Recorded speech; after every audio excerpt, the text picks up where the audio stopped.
I'm Nikki Wicks. I've been cooking my whole life, but I'm always looking for new ways to make great food. It's easy to get stuck making the same meals day after day, so I'm travelling the world to gain ideas and inspiration for exciting new dishes you can make at home. Come on in, darling, here we go. She's the one, oh, don't you know? I'm under her spell. Oh, don't you know? Bangkok, Thailand. A starting point for travellers from all over the world, Bangkok is host to millions of visitors every year who savour the chance to sample food from all over the country. Like many before me, I've arrived in Bangkok fresh off a long-haul flight. It's late, and as always, I'm keen for a bite to eat. I'm meeting Austin, a food writer who has lived here for 8 years, and he's taking me to one of his favourite food regions in the city, Chinatown. Developed by migrants in the 18th century, Chinatown is one of the oldest areas in Bangkok. It's a crowded, chaotic haven of bright lights, heavy traffic, and steaming food stands. Though Thai food is unique, migrants brought with them a few ingredients and techniques now key in Thai cooking. Are you ready for this? Yeah, I think so. สวัสดีครับขายเยอะไหมครับวันนี้ครับโอเคเอาก๋วยเตี๋ยวคั่วไก่1 จานนะครับครับผมโอเคขอบคุณมากครับ Austin has ordered a simple dish of flat rice noodles fried with garlic oil, chicken, crispy pickled squid and egg, seasoned with a dash of soy sauce, and it smells delicious. And here we are. Oh, great. I've reserved this for us. You always reserve the best seat in the house. Connections. Yeah. So has there been quite a big influence on the Thai cuisine from the Chinese? Oh yeah, heaps. It's thought that the Chinese actually brought the wok and the process of frying to Thailand, frying things in oil. Yeah, lots of different things. Noodles. Oh, come on through. Oh, here it is. Ooh. Okay, khop and cap. Just a really quick fry over a wok. Oh gosh. It's nice. You really get that smoky flavor. The smoky flavour is the thing. It's really, really smoky, and that is just delicious. When he cooks it, he intentionally allows it to stick to the wok, so you get a bit of that crispiness and that burnt flavour too. Austin is working tomorrow, but he's given me some tips for a day of eating and exploring, and in his view there's no need to go indoors. Food that is cooked in front of you is always the freshest, and watching how it's made is a great way of getting new ideas. Early morning markets are everywhere in Bangkok, and they're the perfect place to pick up some fresh produce and grab some breakfast. It's not even 7 a.m. and this place is packed. There's so much to choose from, but the smell wafting from this particular stand is incredible. I don't know what these little morsels are, but they look really lovely. Chim dai mai? Go.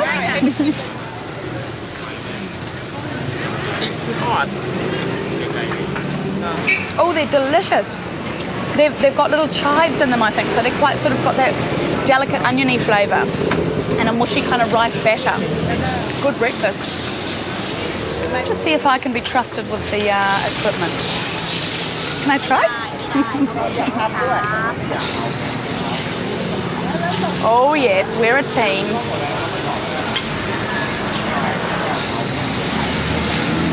My suspicion is that I'm very slow. Yeah, you're fantastic. I love having a go. Oh no, now the tough bit. Oh dear. Okay. Let's go for one that looks easy. Oh. Whoa. All right, I'm going to start to speed it up, otherwise the poor woman won't make any money.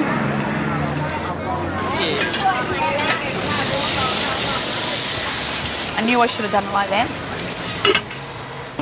It's still early, so I've got plenty of time to hunt for some more little snacks.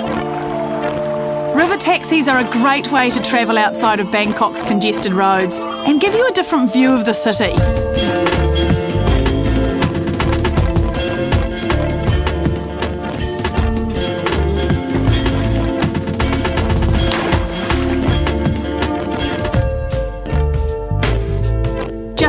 streets over from tourist-heavy Khao San Road is Bangkok's Old Town. It's a quiet little district with authentic Thai food stands that have truly stood the test of time. Family members often work together in Thailand, and it looks like this mother and son have got just the right recipe for success.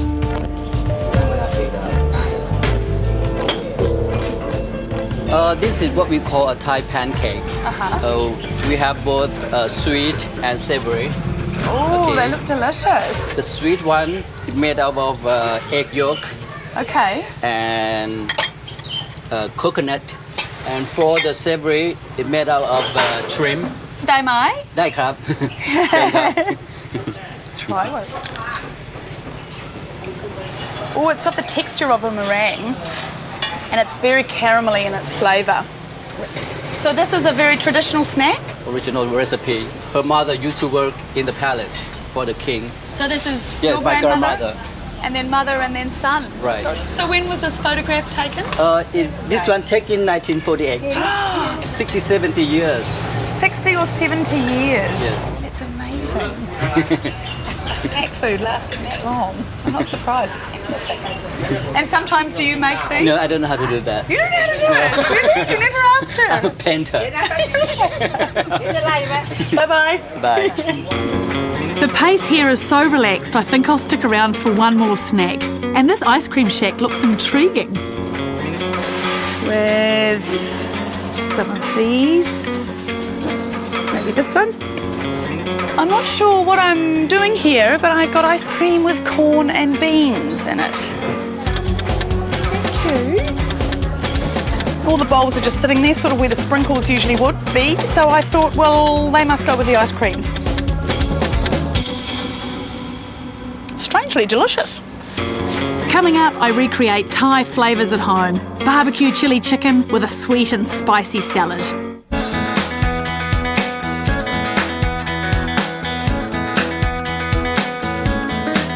On the streets of Bangkok, you'll see little food carts everywhere, and the sights and smells of exotic new dishes make it hard to walk down the street without stopping for a bite.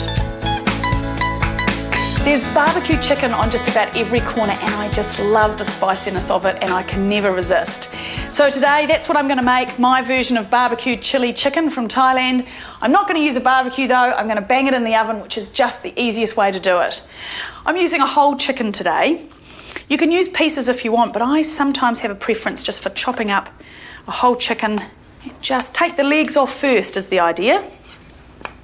And really what you're trying to do when you are jointing a chicken is just to let your knife find those good clean cuts between the joints. And the last thing that comes off is the breast, straight down the middle. When you cook chicken on a barbecue or roasting it and it's still got the bone in it, really adds to the flavour. So now what I'm going to do is just cut these up into nice sizable portions. I'll cut the breast into two. And in this dish I'm leaving the skin on because I just want that lovely crispiness that you get from barbecuing or roasting. So now I'm going to make this gorgeous, very spicy sauce that's going to go with our chicken and it's really going to invigorate it. First thing I'll do, get into some garlic. The way that I'm going to crush this is just take a bit of rock salt or ordinary salt if you like and pop that on top of your garlic and that helps just a little bit of grit. And then we can just start pasting our garlic down. You can tell that you're using really good garlic if after you've peeled it, your fingers are a little bit sticky. You can then have a quick chop. So just by pasting that up first of all, it tends to really release the flavours and rather than just a straight chop, you'll get that kind of gooiness that'll just start to smear and become part of the sauce and then part of the chicken. And this is not called chili chicken for nothing. I'm using minced chili as well as these fresh chilies. Garlic has got a deep base note flavour and chili is sort of fresh and zingy and sort of on the top of your palate, and so I really love the way they both come together. Next up is our lime, and a little trick is to cut off two big cheeks for a start off and then two of the slightly smaller ones. And that way you get around the core and you get this huge surface area which is really juicy, and you've sort of avoided all that pithy stuff in the core and any of the seeds, and then they're so easy to squeeze in there. In with my fish sauce. I'm going to use around about 2 tablespoons. Now what I want is my tamarind paste. Now this is a really easy to find little ingredient, but it sounds quite exotic. I got this in an Asian food store. This cost me $3.49 for this little jar of magic. I think that's good value for money. In with some minced chilli, so a good tip of the knife, otherwise known as a teaspoonful there. Bit of sugar in here also just to sweeten it up and also to help that chicken to sort of caramelise a little bit. Now I need a little bit of sesame oil in here, and it's a very strong flavoured oil, the old sesame oil, but it's really delicious. And here's some regular cooking oil as well. I'm just going to pop that in. This marinade is such a good one because it also doubles as a really good sauce, and it hits all the right notes that most Thai cooking wants to hit. We've got sweet, salty, a little bit of the sourness in there with the citrus, and also that heat of the chilli.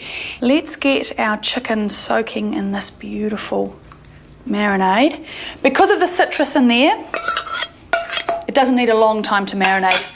And what I really like about this dish also is that there's no soy sauce in here. If you do use it for most of your recipes, you end up with the same sort of base flavours, and I think that's a real shame. So this one, it's getting its colour and the flavour from the tamarind pulp and the others.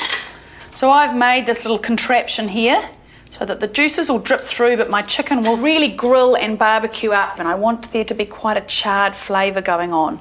Really the key with this dish is to get as much colour on the chicken as you can under the grill before you then roast it off. Grill those on a high heat until the skin starts to blister and char, keeping a good eye on it. Then lower the heat to around 200 degrees and roast for another 30 minutes until the chicken is completely cooked through.